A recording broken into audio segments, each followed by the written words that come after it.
This is MC Fireside Chats, a weekly show devoted to the outdoor hospitality industry, hosted by Brian Searl and Cara Csizmadia. You'll hear from special guests that focus on topics to help your business succeed, all backed by Modern Campground, the most innovative news source in the industry.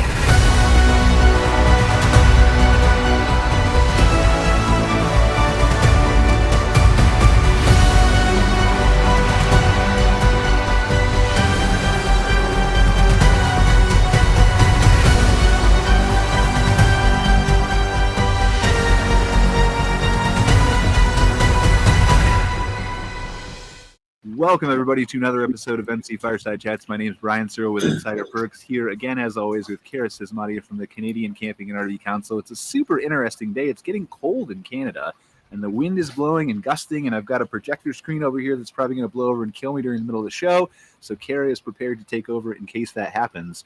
But in the meantime, just another exciting week full of awesome things that hopefully result in less technical difficulties than last week did. So super excited to be here with you again on our regular monthly focused campground owner show, talking about those kinds of things. And if you are watching and you're a campground owner and love to be on these shows and kind of share your opinion, we are always looking for, I think, maybe one or two other people to join us as a regular guest if you'd like to share your thoughts and opinions and maybe help the industry and things like that. But for now, we do have Mike Harrison here from CRR Lifestyle. As always, he's got about 30 minutes to talk with us today. So thank him for joining us.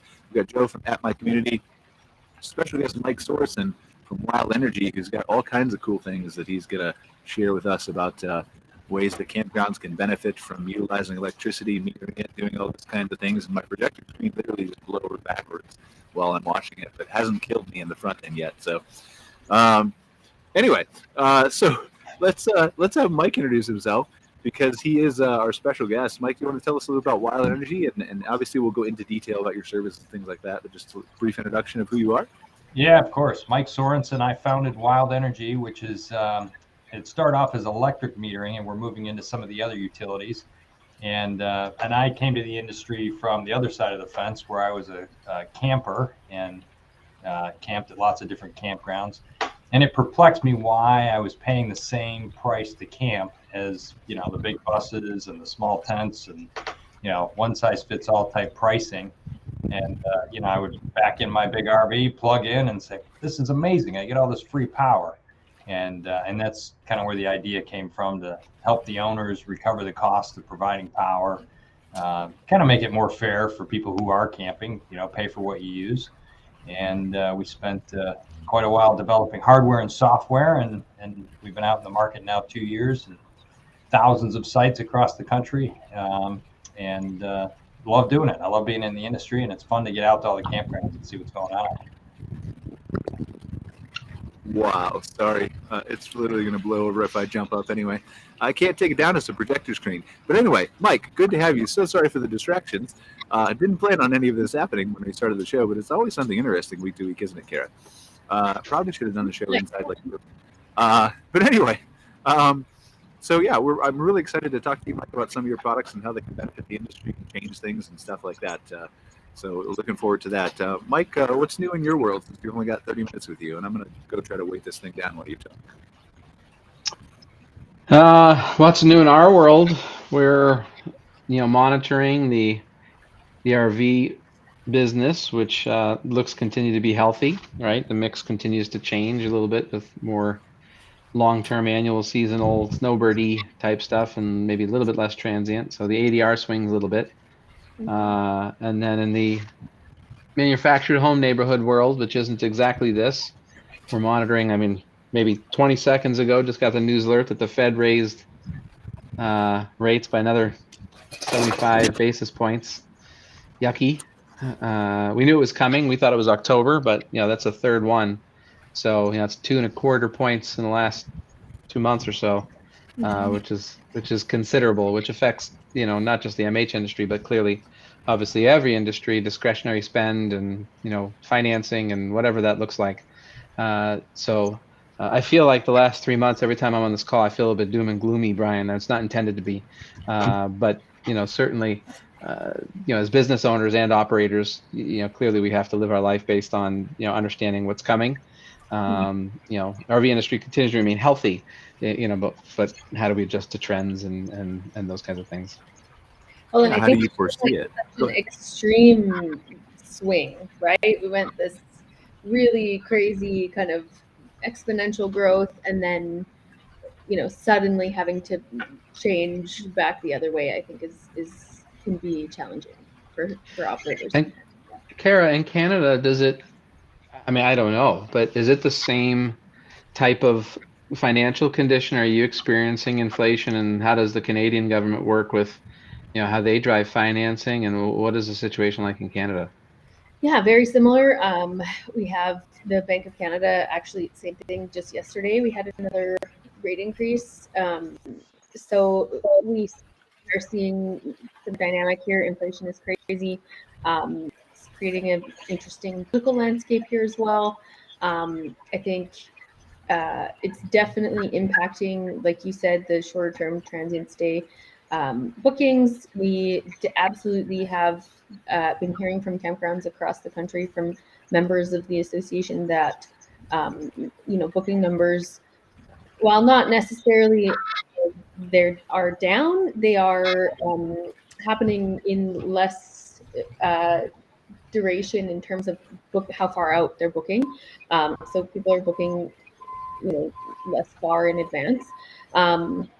I think that's directly related to kind of everyone kind of towing the line and waiting to see what's happening financially in this country, and how that will impact their own wallets and their own pocketbooks and their ability to vacation and plan and all of those things.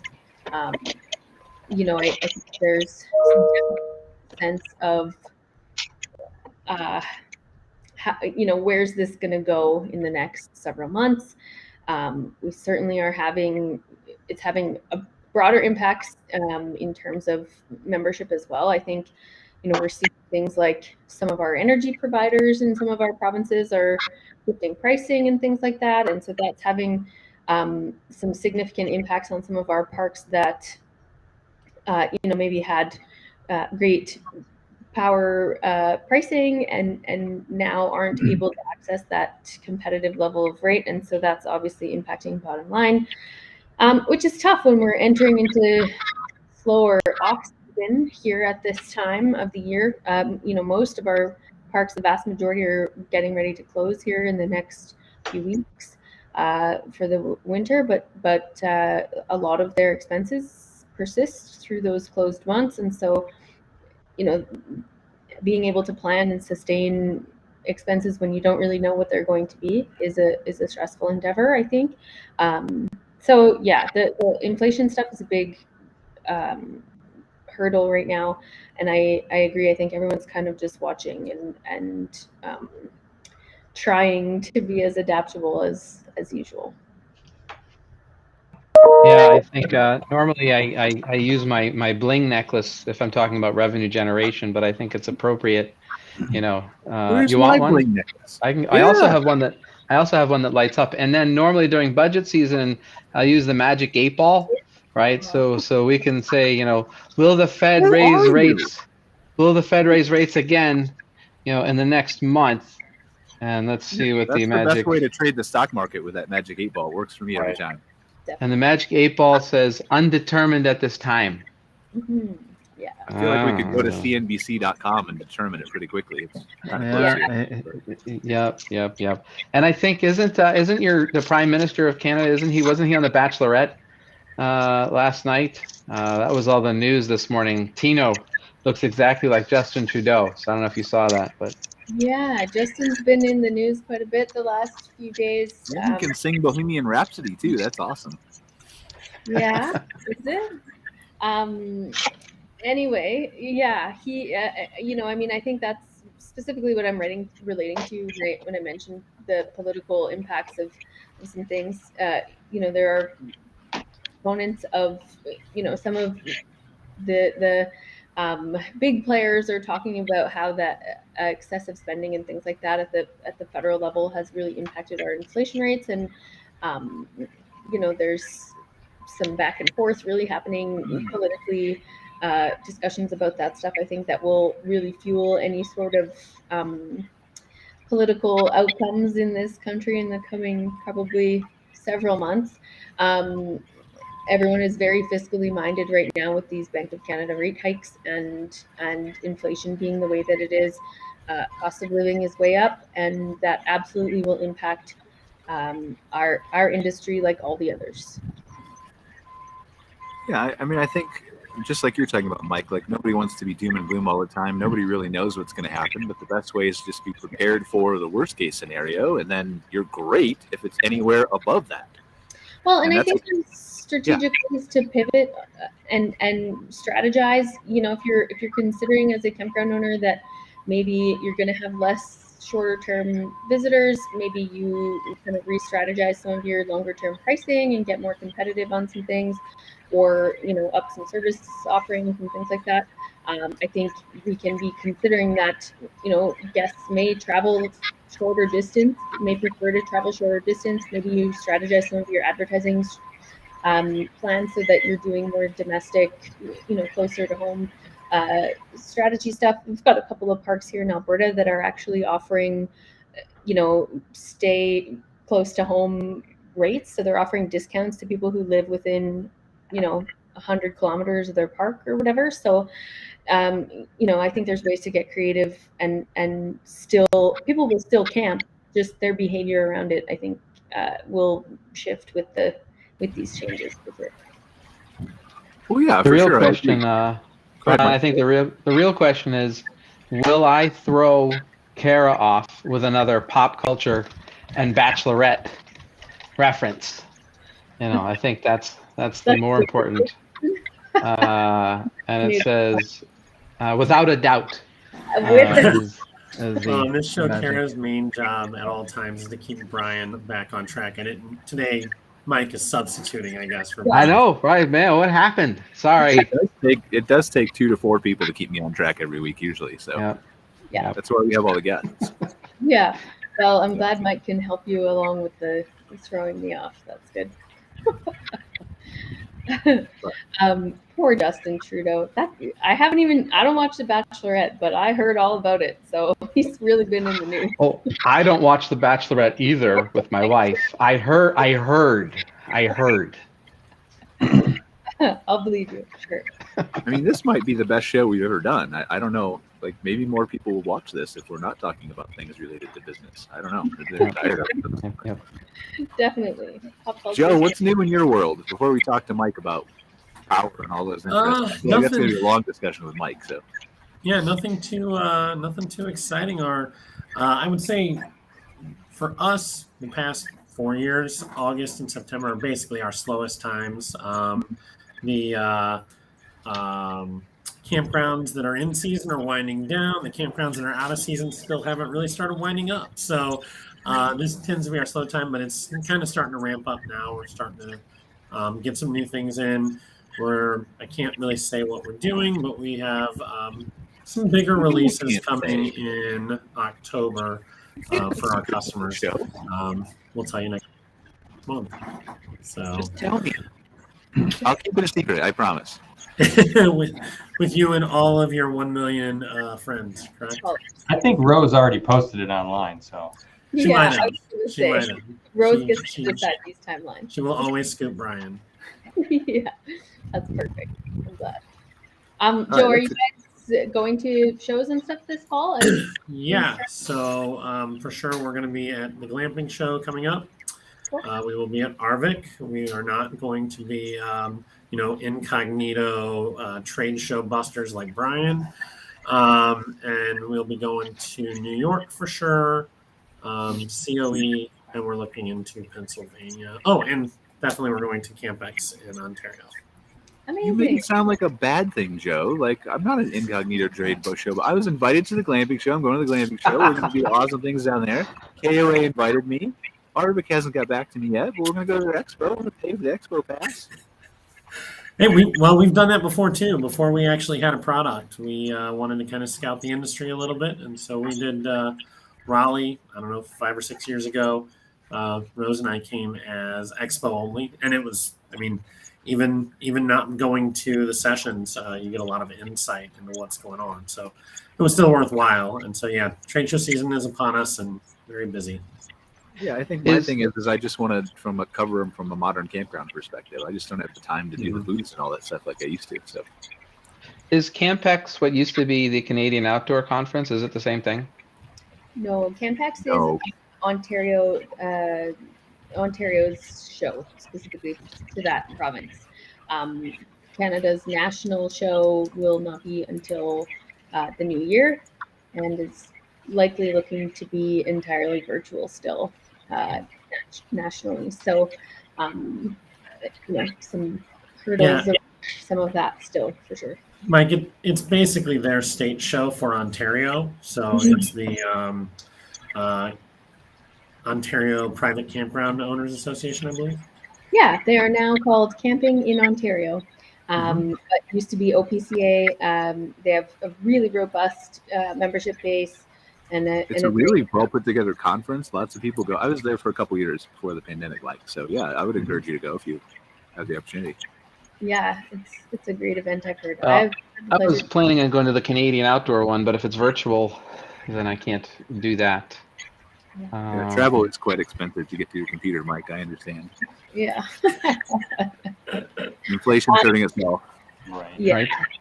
Yeah, for now, there's still some limitations on us nationally, which are dictating some of those choices. But we look forward to the future and an in-person event nationally. I can't wait for that.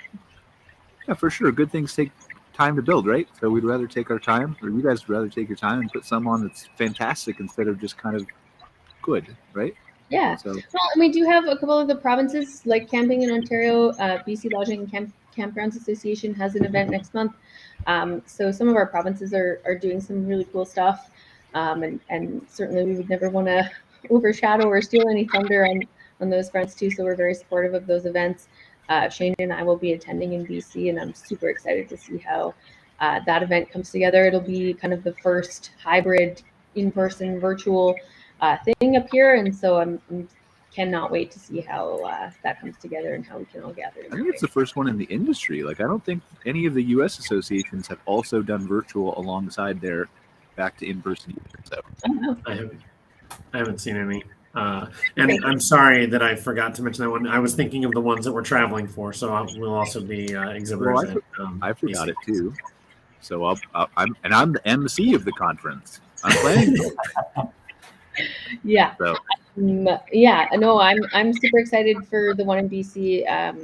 There's a lot of really great operators out there that I haven't had the chance to, shake hands with in a few years. So I'm excited to see everybody in the room and via the screens for that one, for sure. Can't wait. Mike, you should come to the BC one. Yeah, no. Send me the link. Well, Mike, both Mikes. Yeah. All the I was mics. talking to Mike Sorensen. Well, you can come too, Mike. I guess we can see you twice if we have to see you at Arvik and there. That's fine. Right. I'll deal with it. But no, Mike, do you sell? Tell us about so let's dive into Wild Energy for a minute. Do you do operations in Canada? We are close. We have to go through certification with Measurement Canada, and that is a lengthy process. But we've started that process, and we hope to be able to sell and install in the spring. So we will be at the Ontario show. Awesome. Yeah, and then hopefully we'll get approved to sell and install in the spring. Well, tell us about Wild Energy, right? So we've heard a lot about you. You've been all over social media, heard a lot of good things from good people. I think Mike is one of your supporters. The other Mike, I don't know, Mike and Mikey. I thought we were here to arm wrestle on this show. We are. Go ahead. Metering. We can have a discussion. I'm ready. Yeah. But yeah, tell us about Wild Energy. What sets you guys apart? What makes you different? Why did you enter the space? Kind of your whole little brief background, if you want. Yeah. So just to expand on entering the space, my background is technology. I've been a chief technology officer in healthcare, financial services.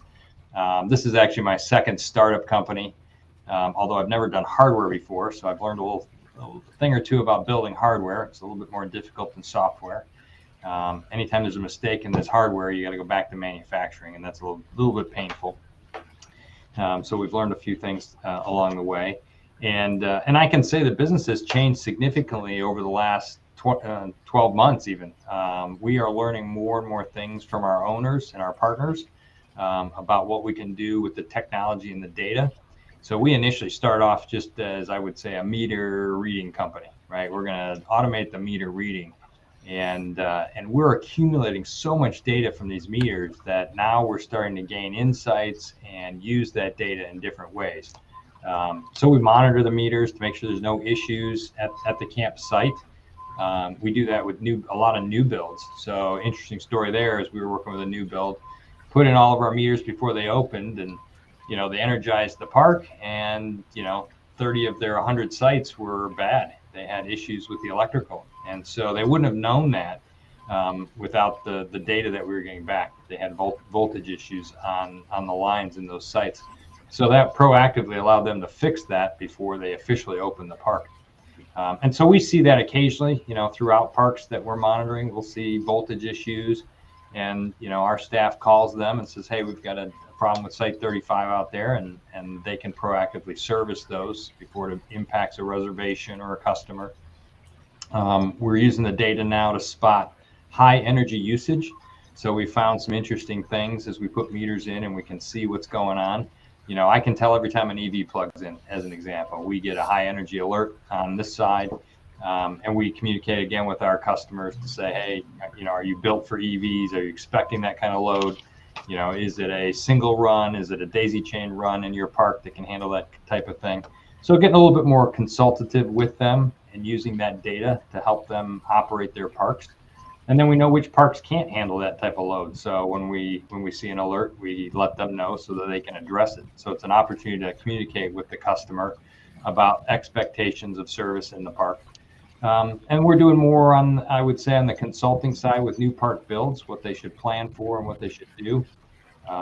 We work with a company called Electrical Works, which is also based here in Florida, but they're licensed in like 13, 15 states. So they've been a great partner and resource to us on design, build, and so we trade data and they trade designs, kind of secrets on what they do when they build parks.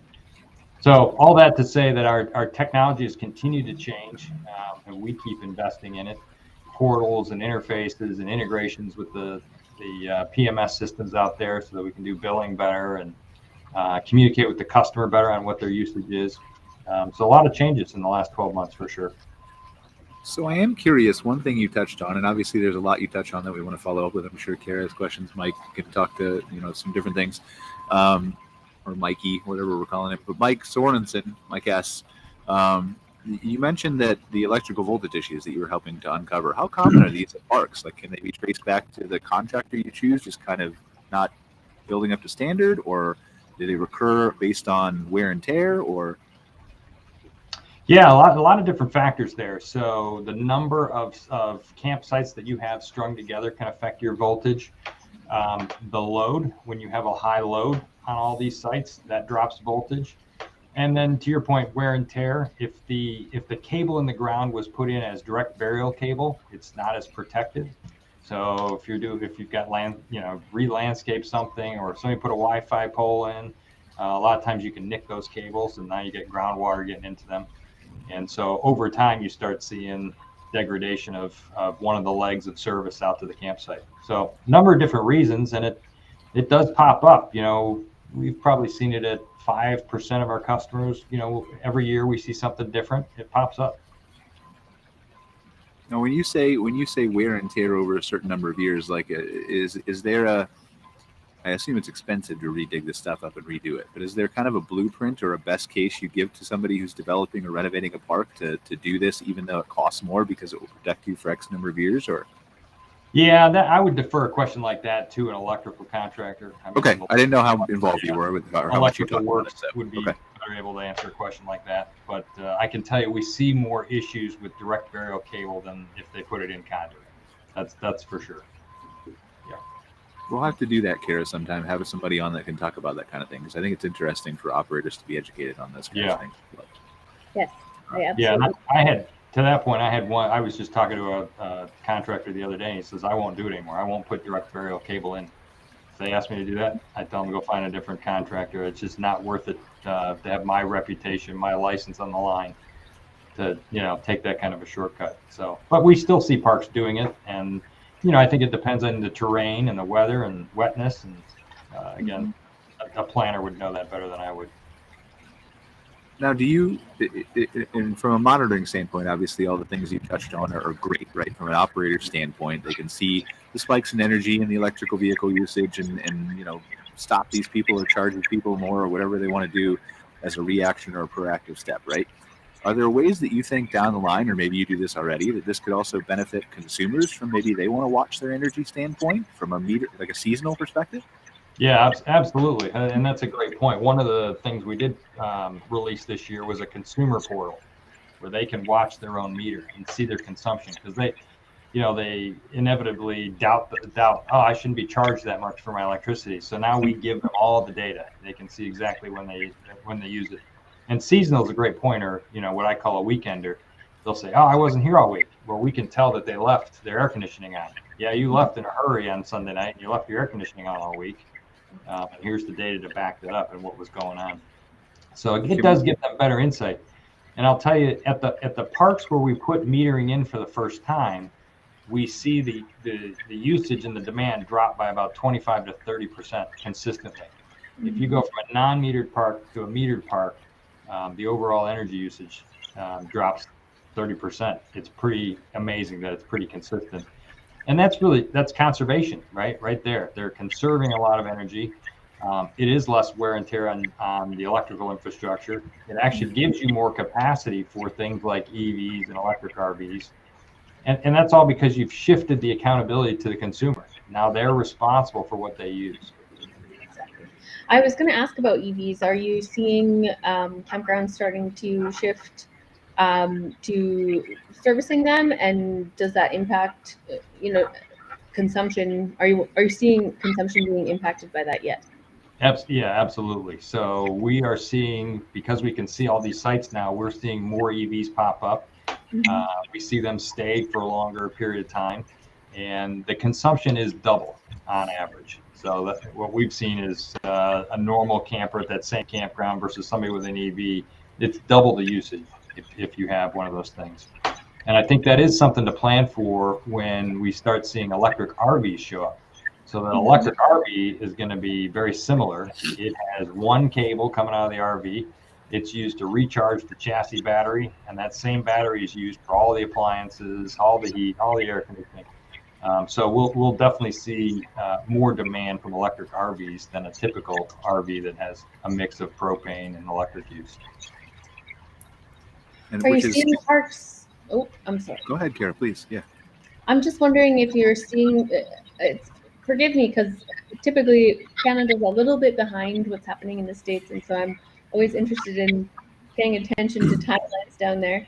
Are you seeing parks start to shift to more and more to 100 amp service, or are we still kind of 50 amp and it away here? Yeah, that's a great question, and it's one that's often misunderstood, I would say. So most pedestals have a 50, 30, and a 20, and so it's really about the service coming into the pedestal, whether you can take a full 100 amps. Those pedestals, a 50, 30, 20 is rated for 100 amps, and the realistic load that you can put on one of those is about 80 amps.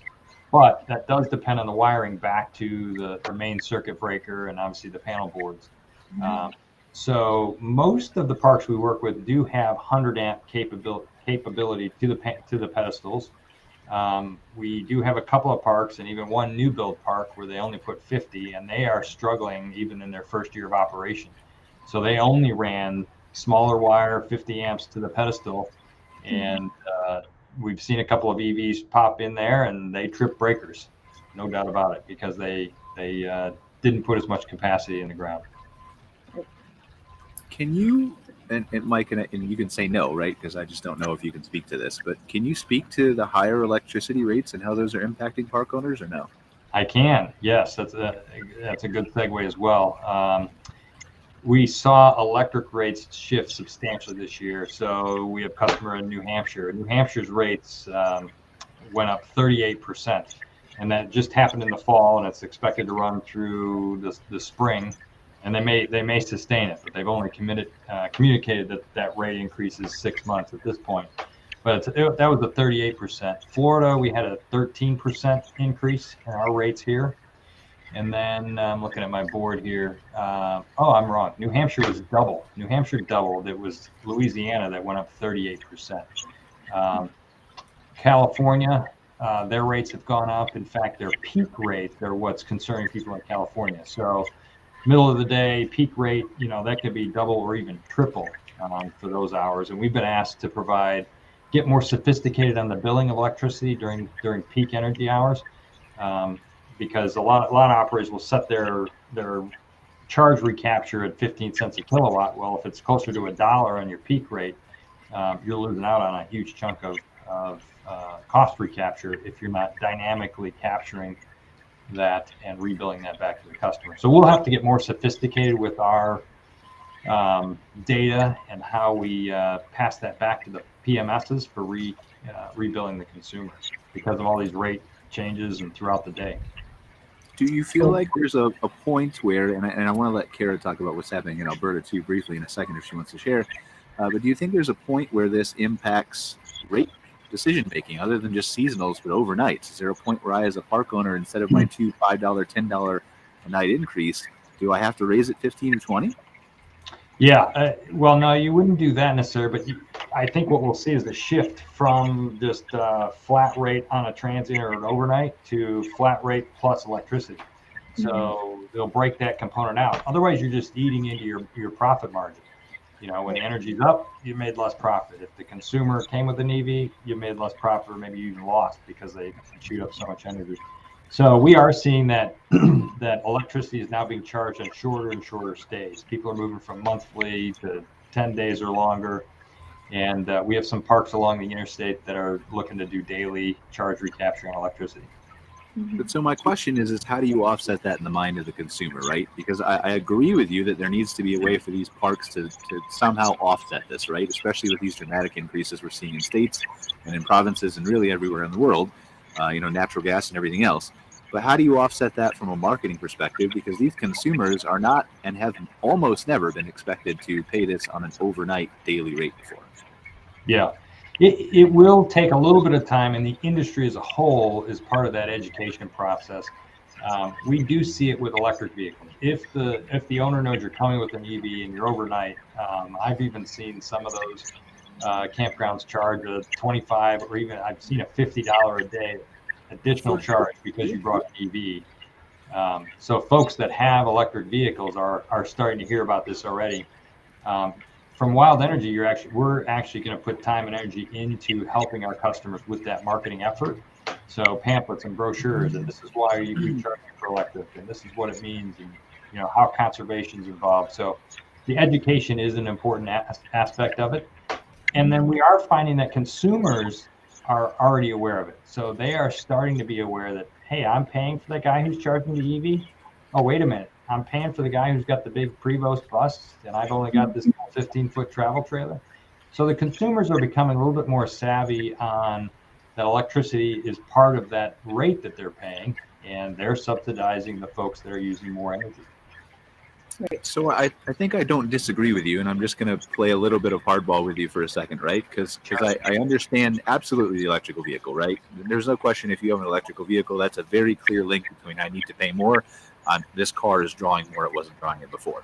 But for the people who are doing the same thing that they've always done and coming into the overnight sites, yes, that's a little bit of an education, but that's the same thing as the people who used to, and still do in some cases, break apart this cabin includes 2 people, and if you have 3, then we're going to charge you extra. And some people will like that, and a lot of people will hate that. And so how do I offset that negativity from an owner's perspective when the park down my street isn't doing it?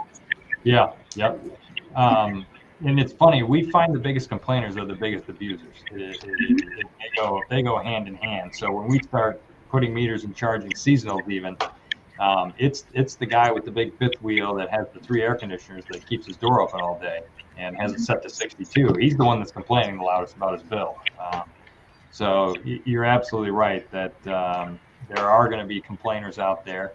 The analogy is you don't give everybody free firewood. You don't let them come into your camp store to pick out candy bars every day. They're only $1. So it is changing the mindset of the consumer that you don't get things for free that you're consuming or using. And yeah, and I'm not saying I'm playing devil's advocate, right? I'm not saying I'm against what you're doing or for it. I don't know enough about it. I'm just simply saying I think there's a difference between a candy bar that's always cost and firewood that's always cost versus they've got something for free and now all of a sudden you're going to charge for it. Yeah. I think it's valuable to try to help the consumer understand that it's never been free. I know. Yeah. There are some barriers to this on the other end where I know lots of jurisdictions limit the ability to resell power. And so, a lot of campgrounds have avoided going there because of that, because of the concern about, getting in trouble for power resale. There's a lot of gray area. I think regulation isn't clear oftentimes about the fact that it's typically actually you can't resell power for a profit. That's right. And so that part kind of gets missed. So I think broadly it's an education component. I do think, given that we're seeing this massive kind of societal expectation to shift your energy consumption behavior on a societal overall level, I think consumers are more receptive to learning about shifting their behavior because we're seeing it in this societal way. If it was just our industry, just the campers, just the right, then I think it would be a bigger hurdle. But given that in an overall, almost global level, we have this expectation to start shifting the way we consume and perceive our energy use, and be more responsible about it. And I really think that is kind of the catalyst for shifting perspective at the consumer level. Yeah, we're certainly benefiting from that, as you mentioned, Cara, the awareness of the energy grid and the cost of energy and the shift to electric vehicles. It is in the forefront of every new. You can't go to a news channel or a news story without seeing something energy related, and so the consumer is into it whether you like it or not at this point. Mm-hmm. Right. Well, most of it comes down to messaging, right? So it just depends on the messaging and the type of clientele you have. If you're in certain areas, the messaging around it is going to be the conservation aspect. Mm-hmm. If you're in other areas, it might be, the EV aspect. And in other areas, it might be, hey, most of our campers don't use that much electricity, but they're subsidizing the other campers and messaging it in a way that, smooths over the majority of your detractors. You're always going to have some. And like Mike said, sometimes those are going to be the worst offenders. They're also driving a couple $1 million rigs. Right. Yeah, I know and Joe, that's a great point. And I know it's kind of hard to get you in here into this conversation, but I think we can from a camper's perspective, if you're willing to share. How do you handle that how would you look at something like that from a camper's perspective? Do you plan ahead? Do you already try to conserve, or how does that work for you and your family? I don't know, actually. I haven't. We haven't ran into it, right? So we're not seasonal campers, so we've never ran into that sort of. Start charging on a daily rate when you were traveling with your family. Yeah, right? So, and it would be odd, and it would obviously depend on the messaging, right? So it's kind of that. Now, my expectation would be that their base price would be lower than the campgrounds around them, unless it's obviously a resort where the campgrounds around them are campgrounds. But my expectation would be that their base price would be a little bit lower, and then then you're paying for the electricity, separate. And so to us, I think we would be okay with it. I'm not 100% positive. Again, it depends on the messaging. If it just happened and it was an extra charge that when they go and I go and I book and it maybe has a line in the disclaimer saying you'll be billed for your electricity, and then I go and I check out and there's an extra $100 charge on there for the 3 or 4 days that I was there, I would not be a happy camper, literally. Right. So, is there a scenario you could foresee where it may impact your decision of where to stay? Us in particular, no.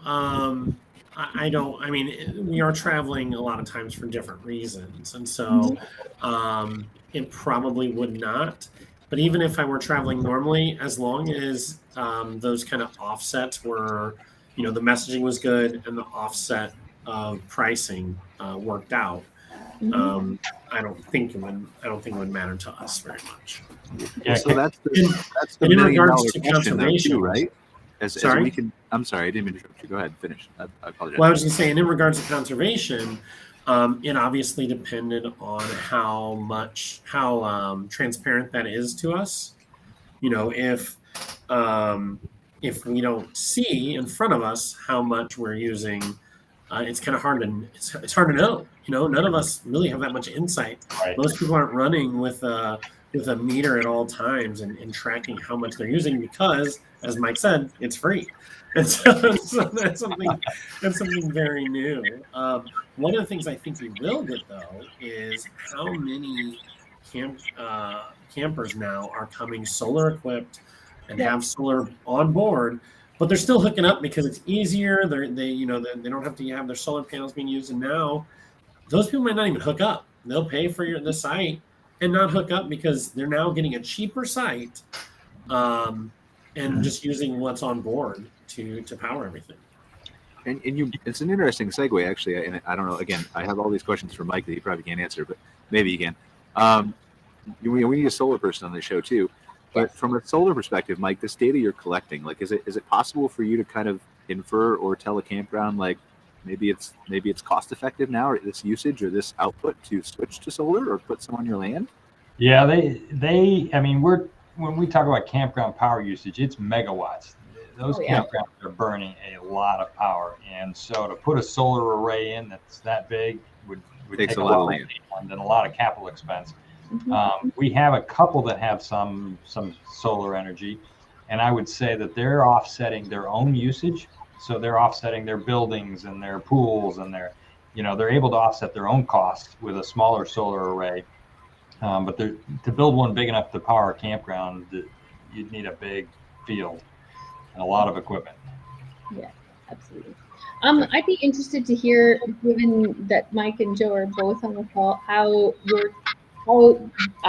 your two businesses could integrate. Do you foresee an opportunity potentially where something like at my community in one of the parks could integrate Wild Energy's consumer dashboard in their app or something like that? I've got two ideas, but they're not good. So you guys go first. Yeah, I'll let Joe speak to that first. Yeah, so actually Mike and I have talked about it a little bit. The way they have Mike has a website where already that people can go and put in their meter number and get it. And so, I mean, the easy and simple thing is putting it in front of them, right? So for customers that we would share, they would have without us doing any extra work right now, they would have an easy way to go and here's the site, here's the instructions on how you go and put the number in, where you find that number on the meter base. And then you can see it, and then it'll stay with you, and you can see it throughout your stay. But we also talked about some other ways we might be able to leverage that in terms of making it easier. Scan your meter base or do integrate with some PMS systems. I'm not positive that we would be able to know, but if we can know from their site number, infer their meter base, and then from their meter base connect directly to Mike and just show it in real time. That's what we would like to do, but it is going to require communication between us, PMS systems, and Mike. And so it's a little more complex and just what's available in those PMS systems, because the meter base numbers are typically going to be custom fields in those PMS systems, and so it's whether or not those would even put it out via API for us to get that information. Right. But that's an interesting. Go ahead, Cara. No, I was just going to say, I know for me as a former operator, like I would love to see that kind of integration and automation in my tools. No question. Yeah, because I think that's the ultimate answer, like you're talking about, is putting it in front of them, right? Is making it seamless so you can open up your app and here's your stay details, and here's your meter number, but your current energy usage that maybe you can monitor throughout your stay. Right. And I think that convenience would allow people to bring more awareness to it. And I think that the majority of people would probably, adjust their power consumption based on that. Whether they're being charged for it or not is a whole different story. I think there's going to be a lot of people who would do it just based on knowing it. And then more people, obviously, if you're charging for daily or overnight rates as well.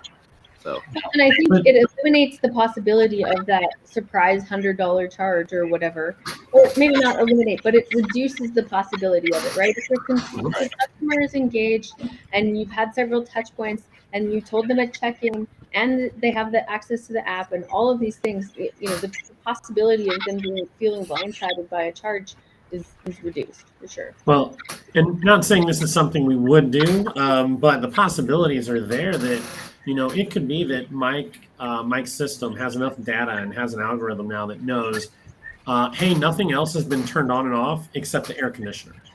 And it's middle of the day, nothing else has been done.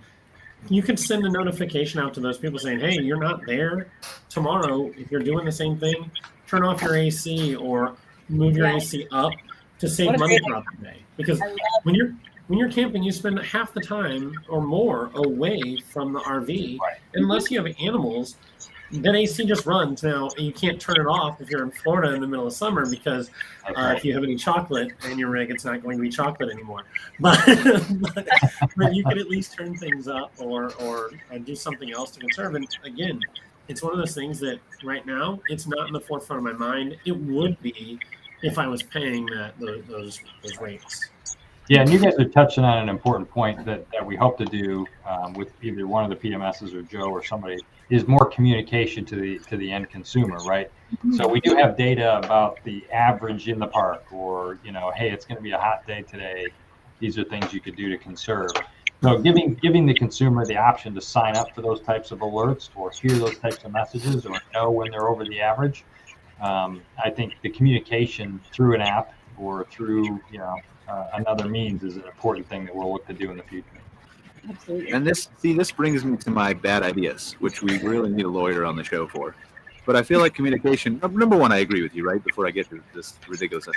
But I think the communication is right? Like again, we've talked about making the consumer aware, and they'll probably do a better job and do that. But you could have a consumer ranking system, right? Right. From like, I want to save the earth to I want everyone to die in global warming. Right. And you could just rank the consumer based on their energy usage during their stay.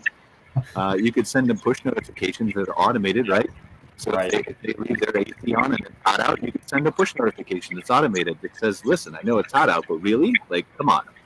You could guilt trip them through push notifications, Joe, all those kinds of things. Why not? Make everybody. How much do you want to burn? Well, they can be good push notifications, right? Like, send them a push notification for thanks for turning off your air. Just save the ferry or something. I don't know. Yeah. Like whatever. You win the conservation award. Here's your gift. Yeah. Yes, that's not a bad idea. Or you get a free ice cream cone. Like legit, this is a terrible idea, but the reward system is not that bad for saving energy. Right. You could reward them with things from your store or free stays or discounts or whatever you want. Absolutely. For conserving energy. So even my terrible ideas eventually lead to something. See, I would sponsor that.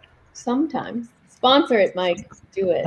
Most of the time not. My other terrible idea is they just need to work off, like if you can't resell power, and maybe this is probably not legal and you should not listen to anything I'm saying, could you just could you put the bikes in your fitness room that generate electricity and force your campers to work off their bill?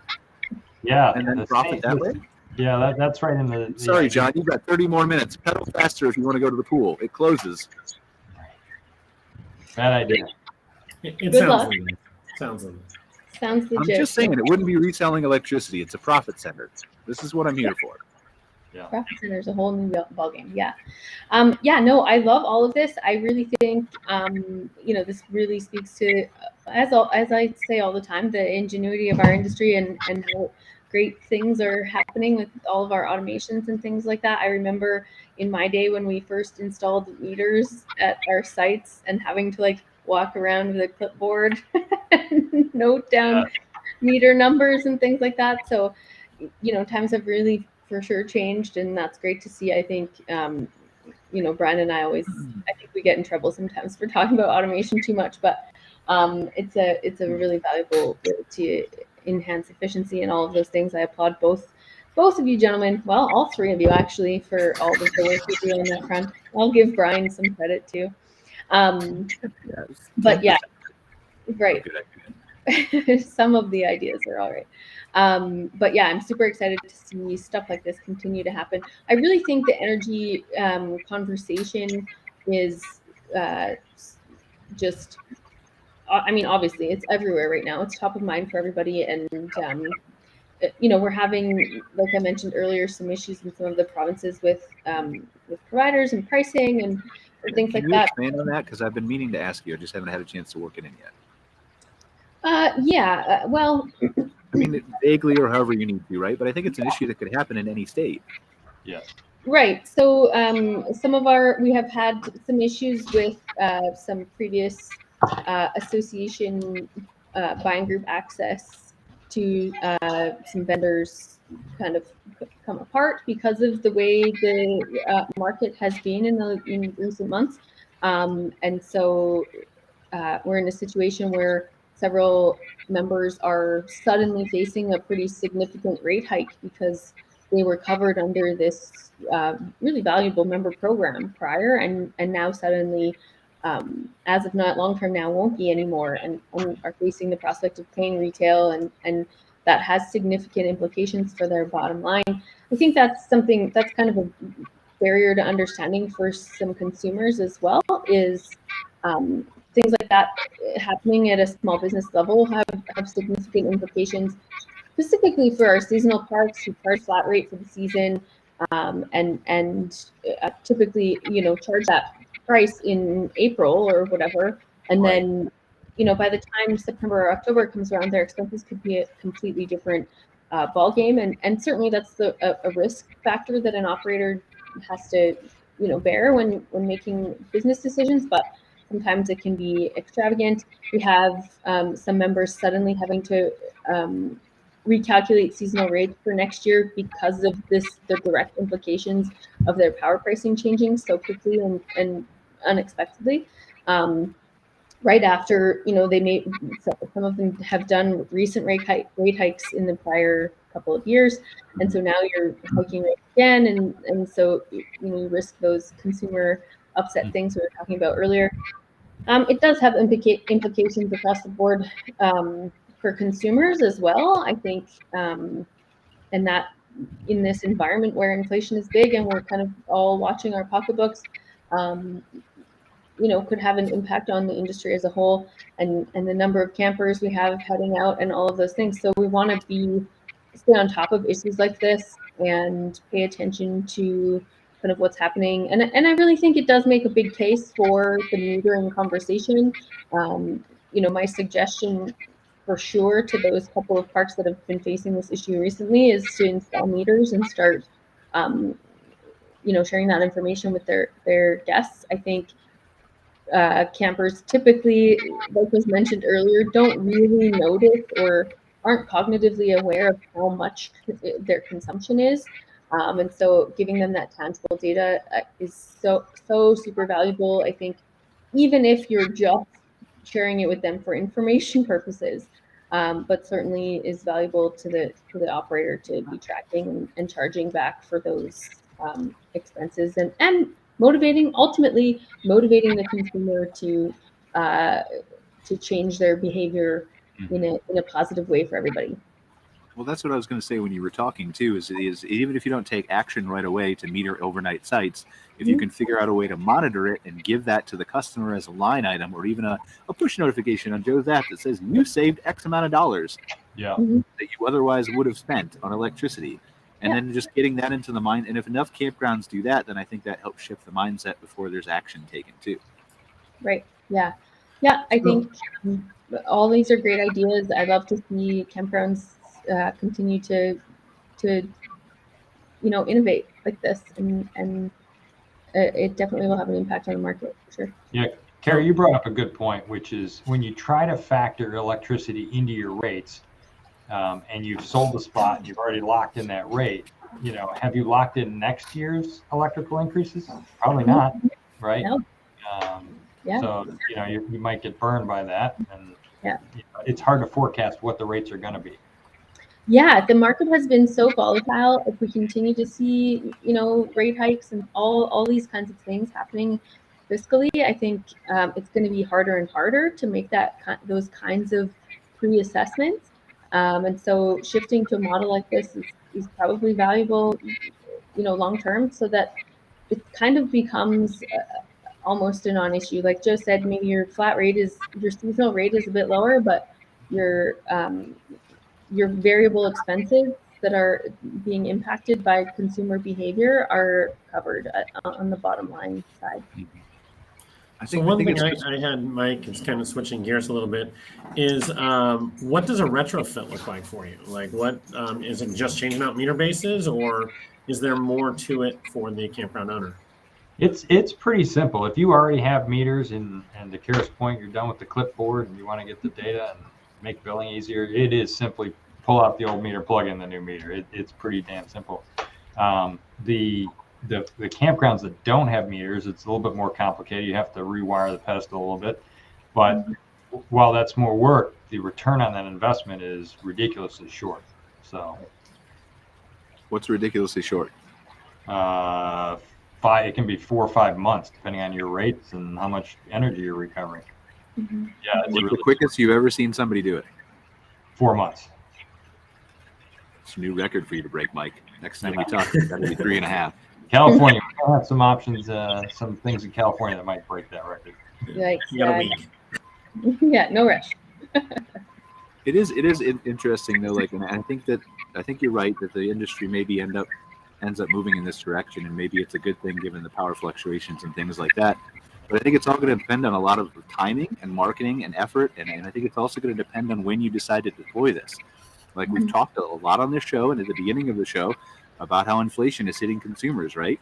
And if you're going camping and you're still budgeting that in, and you can choose between a park that's going to meter your electricity and one that isn't, it's going to be tough for a little bit. I'm just saying, for parks to decide to implement this. Is it impossible? No. But I would make the adverse argument, Brian, is if I'm going to reduce my flat rate for camp here, if I'm currently charging $65 a night to stay, and instead I'm going to charge $55 plus power, now the consumer has the ability to alter their behavior to save some money.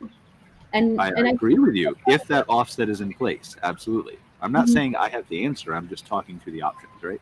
Right, exactly, and me too. I think we can see this from multiple angles, and as an operator, do you prioritize that ability to impact consumer behavior, or at least give them more control over what their expense is, or just recoup your costs, which will be up to individuals as they go, and may take some trial and error stuff. But I think for me as a camper, I love the idea of being able to, I'll pay the flat rate and I'll pay extra because I got to bring, all my teenage kids' friends with me when I go. And I'll pay extra if we use too much power. But if not, I'm happy to get a lower rate. But the question is do all campground, is you as the campground owner, would you automatically lower your rate if you had no other competition in the area and no one was competing, and you could still charge $65 a night and charge electricity? Right. Would you automatically lower it? I don't think most campgrounds would. There are many variables to this kind of. I know. So we've got 1 minute and 20 seconds to talk through them all. So shut up and listen to me. It depends entirely on, in my opinion, on your customer base, your business model. Are you typically longer term stay? It also depends on the level of amenities you offer. There are a variety of things happening in that decision, and I think every operator out there is aware of that. They will have to make their decisions. I'm just saying, for me as a camper, if I'm concerned about my energy consumption or about pinching my pennies, I might choose the campground who gives me a lower rate and then power on a metered basis, so that I can. Those are priorities for me as a consumer, and that's a choice I'm going to make. Not all of us campers are going to choose or prioritize those same choices, right? Right, of course not. Yeah. So I think campgrounds will have the ability to, like I always say, there's room for many of us in the market. The market will always dictate, but I really think it's a great way to strategize going forward in the way the environment is right now, with both energy and inflation, cost of living things, variables for sure. Awesome. Any final thoughts, gentlemen? We're running out of time here. Joe, Mike? Nothing here. No, we could talk about this for quite a while. I think the whole rate design and market capacity and all of those dynamics that Cara brought up are factors for sure. Awesome. Well, and Mike, definitely reach out to BC's association too, because I think if you're going to expand into Canada and you're going to Ontario already, you should definitely talk to Joss over there at BC. He runs a great association, even if you don't make it to this year's conference, right? Yeah. So thank you everybody for joining us. I really appreciate you being here for another episode of MC Fireside Chats. I think it was a great discussion. I think, as Mike said, like we can have more shows on this, and we need to involve a solar guy and a power guy and things like that, and kind of close the loop on all this. I mean, there's really endless education we can do in the industry. But Cara, anything you want to say before we sign off? No, I've flapped my gums enough today. No, I like your valuable insight is always missed here in between my non-valuable insight. So it balances the show out. So thank you guys. I really appreciate it. Next week, we've got our RV industry focus show. Hopefully we'll have a few people on there that can talk about the RV industry. They've been missing over the last few weeks during the summer for all the commitments that they've had. And I think we're going to have a fitness guy on to talk about the electric bikes, maybe generating power if we can find somebody to do that. Can't wait. If not, then we'll just have the RV industry people. But thank you guys. We'll see you next week. Take care. Thank you. All right, thanks. Bye-bye. Thanks for watching this episode of MC Fireside Chats, hosted by Brian Searl and Cara Csizmadia. Have a suggestion for a future show or want to see your campground or company as part of an episode? Email us at hello@moderncampground.com. Join us next week for another episode. And don't miss the latest outdoor hospitality news and commentary from around the world at moderncampground.com.